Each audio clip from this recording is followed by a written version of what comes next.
If you're looking to build a fence for your new goats or upgrade your existing fence because your goats keep getting out, then stay tuned for this video. This is going to be a quick video where I'm going to show you how to build the absolute best fence to keep your goats in. Now, I know that's a bold claim, but I can guarantee you if you build a fence exactly like this, you will not have any goats escape. So when it comes to fencing, there's two types. There's a physical barrier and then there's a psychological barrier. So a physical barrier means that if you build a fence, an animal cannot physically get out of that fenced in area. So think of like, a wooden privacy fence where there's, no holes between the little wooden slats.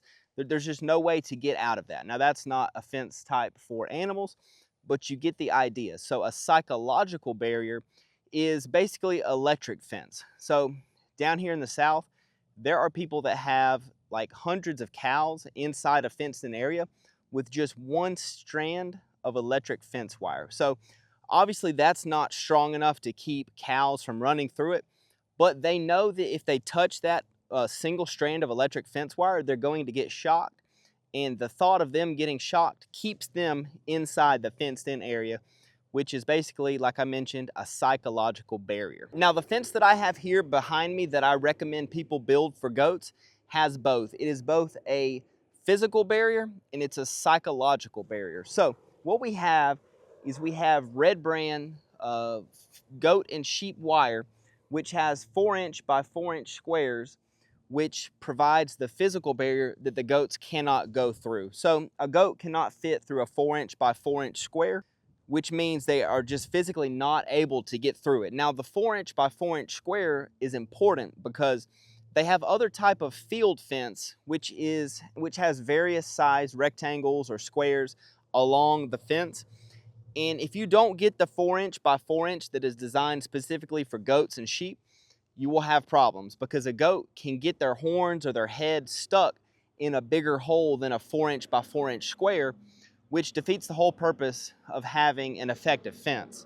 Now, if a goat gets their head or their horns stuck in here, they're not going to physically get out of the fence, but they can become stuck in there. And if you don't find them within, a few hours, or if it happens overnight, then the goat can be stuck in there so long that they die. And that's happened many, many, many times. I know people personally, and I've read it online. So 4-inch by 4-inch square, this is called red brand goat and sheep wire. It's a little bit expensive, but it's exactly what you want. So I would recommend this wire to provide that physical barrier.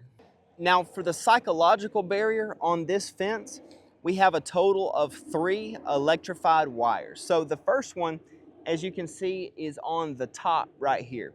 Now this serves 2 purposes. This prevents goats from jumping out. If they're trying to climb up this fence, or if they, if you have a goat that's tall enough and they stick their head, looking over, their chin is going to get popped by this electric wire right here on the top, and it's going to prevent them from trying to climb out. Now, I've never had a goat try to climb over the fence.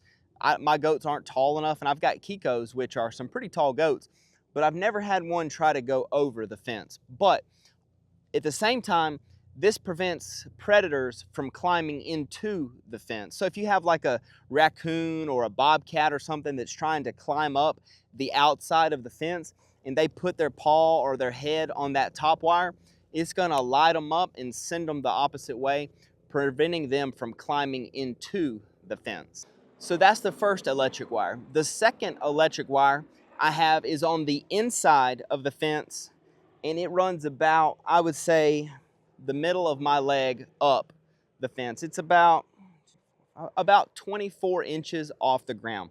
Now what this wire does, it prevents the goats from rubbing up against the fence. So goats, they love to scratch themselves, rub themselves, and just, shed off their winter coats and all, and they'll rub up against this fence and completely bow it out and make it lose all of its tightness and its strength. So this fenced in section that I'm standing in now, I fenced it in and I did not put this interior wire up for a few months, and the goats, you can look down this fence and you can see where they just rubbed up against it, over and over and over.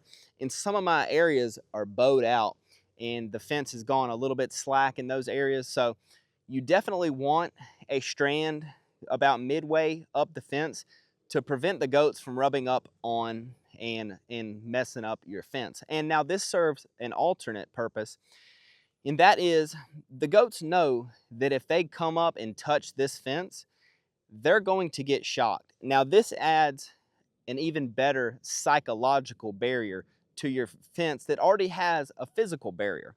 So the goats know that if they try to, touch, interact with this fence, they're going to get shocked.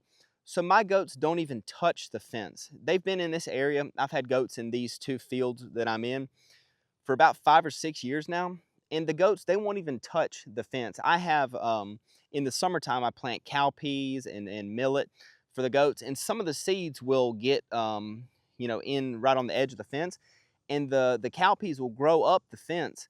And the goats, they will not eat those. Like, they'll eat the whole field down. And those peas that are growing up the fence, they won't go and try to eat them off the fence because they know they're going to get shocked if they come up against the fence. So with that electric wire, it serves two purposes. Like I said, it prevents them rubbing against the fence, and it provides that psychological barrier where they know if they come up and touch this fence, they're going to get shocked.